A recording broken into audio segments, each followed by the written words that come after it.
Her ay yaptığımız faaliyetlerin içerisinde her ay 600 ile 650 aileye gıda yardımında bulunuyoruz.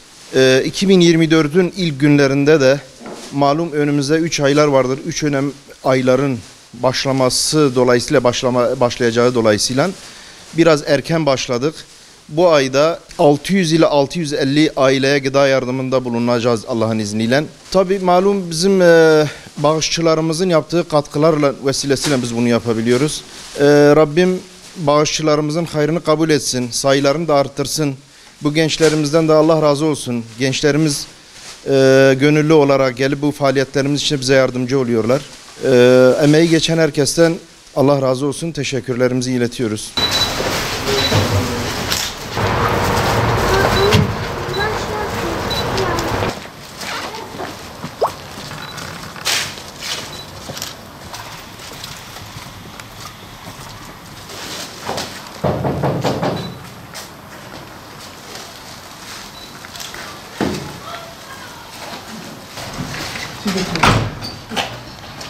Sizin eşeği istedim.